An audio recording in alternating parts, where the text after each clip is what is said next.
Welcome back to the deep dive. If you're like most people tuning in, chances are you've already had your first cup of coffee today. Oh, almost certainly. It's one of the world's most ubiquitous daily rituals. It really is the engine of our global mornings. It's truly enormous. We're talking about a global habit that hit a consumption peak of, what was it, 175.6 million bags in the 2021-2022 coffee year. Wow. But what I think gets overlooked in that morning rush is the chemical complexity of what we're actually drinking. Absolutely. This isn't just brown water. It's a cocktail of potent bioactive substances. You have the obvious one, caffeine, but also hundreds of powerful antioxidants and, critically for today's deep dive, compounds called detergents. Right. And because of that complexity, the health dialogue around coffee has just been a roller coaster for decades. For sure. One study hails it for huge cardiovascular benefits, Yeah. and then the next one comes out and links it directly to elevated cholesterol. And that's the exact confusion we're here to cut through. We took a massive stack of sources, a very recent and highly comprehensive systematic review. Okay. It synthesizes findings from 11 distinct studies, covering data from over 1.2 million participants, all published in just the last 4 years. 1 million plus people. That's a serious data set. It is. So our mission is to get total clarity on a really personal question. How does your consumption frequency and, crucially, your preparation type truly impact your systemic cholesterol? So we're looking at all the big markers. All of them. The good cholesterol, HDL, the bad, LDL, triglycerides, and, of course, total cholesterol levels. Okay, let's unpack this. Over 1 million people involved, and the central finding right away, it forces us to abandon that simple question of, is coffee good or bad? Completely. The answer, it seems, is way less about the beverage itself and heavily dependent on the dose. It's fundamentally dose dependent. That is the pivotal takeaway, and the research provides a really clear line between the two extremes. Let's start with what the data confirms is the healthiest choice. Which would be moderate consumption? Moderate consumption. Across the board in these studies, that seems to be the sweet spot. And what do they define that as? Usually about 1 to 5 cups a day. Precisely. That 1 to 5 cup range is overwhelmingly associated with cardiovascular benefits. When researchers looked specifically at lipid profiles, they found a clear positive correlation with high-density lipoprotein, or HDL. The good cholesterol, the one everyone wants more of. Exactly. HDL acts like a scavenger, collecting excess cholesterol from your arteries and taking it back to the liver for removal. So more HDL is a good thing. A very good thing. The review found that drinking 5 or more cups of plain black coffee per week, which falls right into that moderate range, was directly associated with higher HDL levels. It's a genuine, documented protective mechanism. That's encouraging. But what about the flip side? If moderate intake boosts the good stuff, what does high intake do to the bad stuff? Well, it reverses the benefit. When consumption crosses that threshold, the negative effects on your lipid profile really kick in. And what's that threshold? 6 cups. Yeah. More. Typically defined as 6, 8, or in some of the larger cohort studies, even 9 to 10 cups per day. At that level, high consumption is consistently linked to a meaningful increase in mean serum levels of cholesterol, low-density lipoprotein, or LDL, and triglycerides. And we have some pretty specific numbers on that, especially for unfiltered coffee, right? Can you walk us through those? The precision is compelling. One meta-analysis focused on people drinking unfiltered coffee and just measured the changes over a 45-day period. So just over a month. Just over a month. And they found quantifiable mean rises in critical markers. Total cholesterol jumped by 8.1 milligrams per deciliter. 8.1, okay. LDL cholesterol, the main driver of arterial plaques, rose by 5.4 milli-GDL, and triglycerides showed the largest change, a big increase of 12.6 milli-GDL. Those numbers are staggering. A measurable negative shift in your blood work in just 6 weeks. It's a direct and quantifiable effect. And the research also offered a warning for those who might already be vulnerable. People with existing high cholesterol. Exactly. People with pre-existing hyperlipidemia were found to be far more susceptible to these cholesterol-raising effects. This level of intake essentially pours gasoline on an existing fire.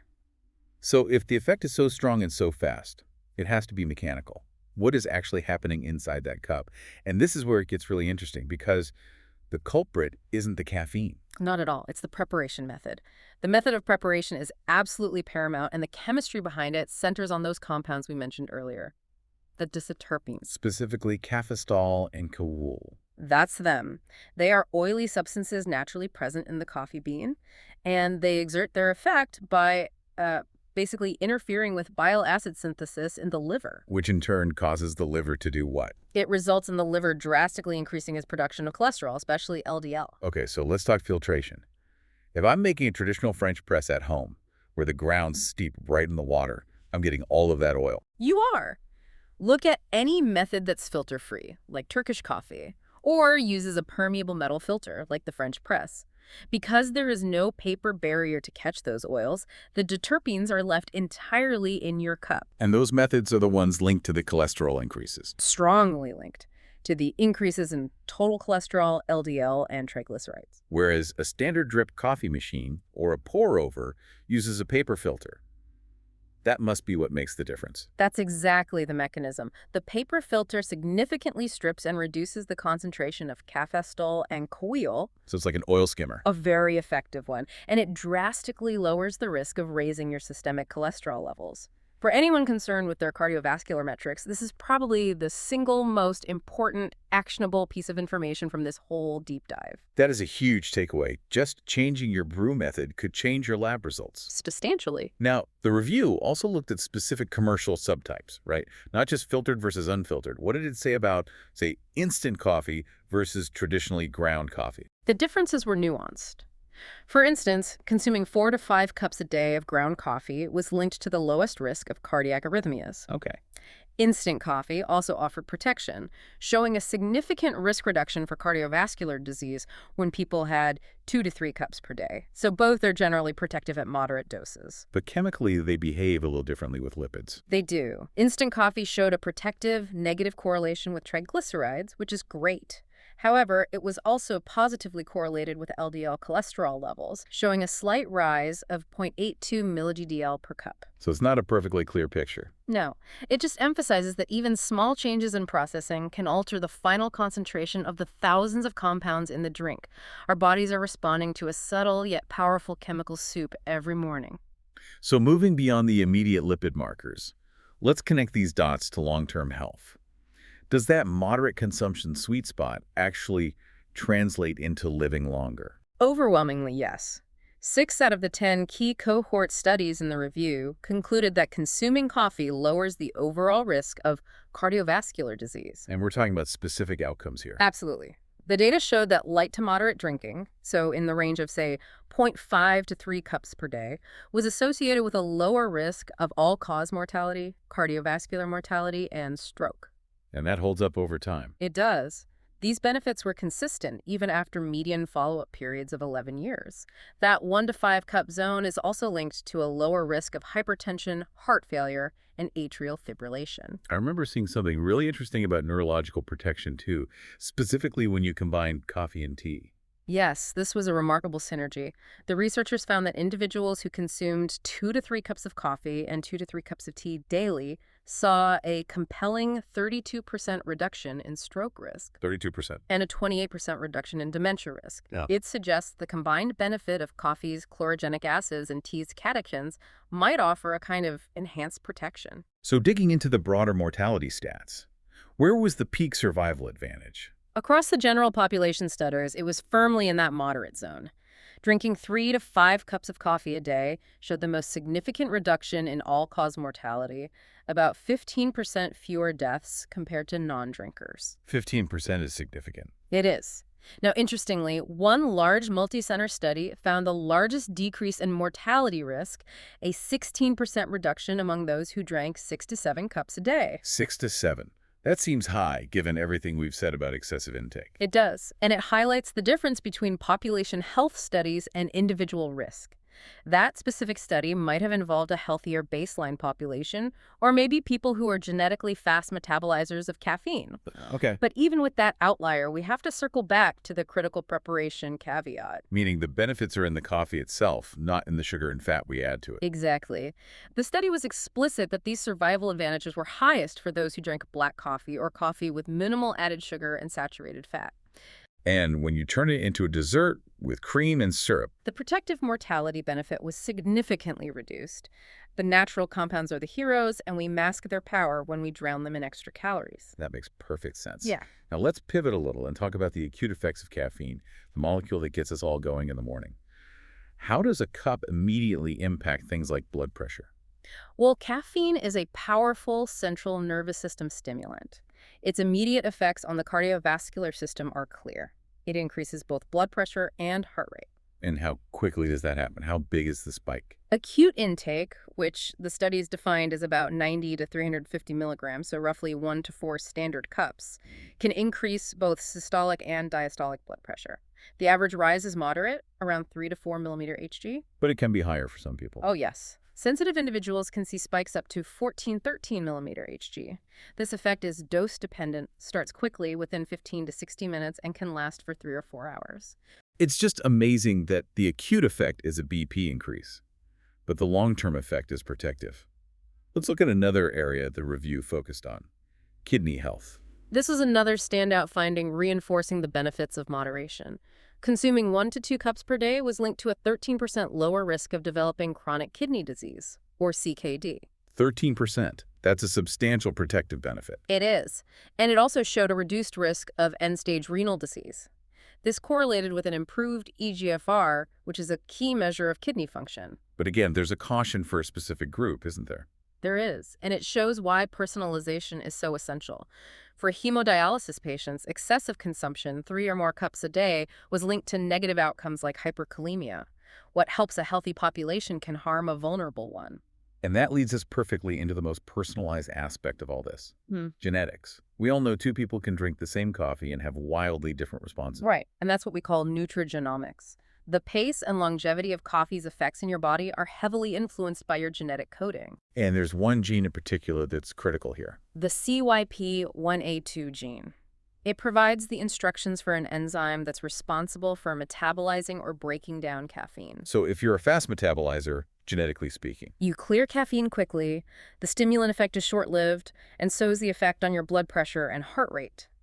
But slow metabolizers who have specific gene variants experience prolonged effects. which could increase their risk over time. It could potentially increase their overall cardiovascular risk profile, especially if they are also heavy consumers. And we saw the other side of that genetic coin with the ADOR2B gene. Exactly. Carriers of a minor allele of that gene who regularly drank coffee actually had a decreased risk for dyslipidemia. So for them, coffee was actively protective against high cholesterol. It suggests that for certain people, coffee interacts positively with their specific genetic profile to actively reduce abnormal lipid levels. It just underscores how individualized our optimal diet really is. This whole section really makes you think about a future where blanket dietary advice is just obsolete. Okay, before we summarize, let's briefly look at coffee's traditional counterpart: tea. They're rivals and allies.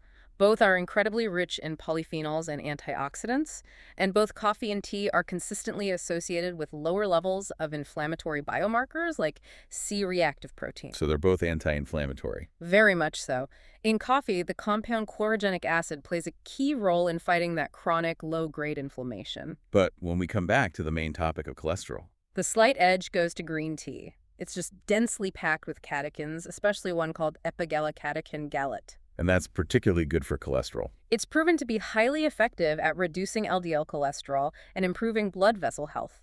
Since coffee naturally contains those diterpenes that can raise cholesterol and green tea doesn't, green tea seems to be intrinsically more effective at lowering it. Fascinating. Okay, let's wrap this up. What does this massive synthesis of research mean for you, the listener, trying to fine-tune your daily habits? The evidence is overwhelmingly positive, but the benefits really hinge on 2 non-negotiable rules. Rule number 1, the quantity.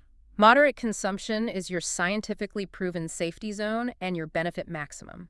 Stick firmly to that 1 to 5 cups per day range. That's where you get the lower mortality, reduced stroke risk, and that crucial boost in protective HDL. And rule 2, the preparation method is paramount. Filtered coffee is the cardiovascular champion. If you have any concerns about cholesterol, you have to minimize your exposure to cafestol and coeel by always using a paper filter. So maybe skip the French press if your cholesterol is a concern. That would be the advice, yes. And finally, a reminder that the researchers were very clear. For maximum benefit, drink your coffee as close to its natural state as possible. Absolutely. The protective effects are significantly eroded when you turn your coffee into a high-calorie, high-fat dessert with excessive sugar and saturated fat. This entire deep dive has just emphasized the need for person-centered dietary recommendations.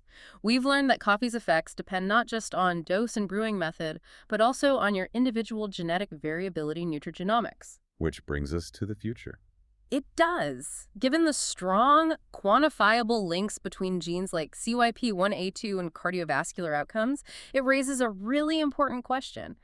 How close are we to a future where your doctor prescribes your exact optimal daily coffee intake, including the precise amount and the preparation method based solely on your unique genetic profile? Something for you to mull or explore on your own as you enjoy your next filtered cup. That's all the time we have for this deep dive. Thank you for joining us. Thanks for tuning in.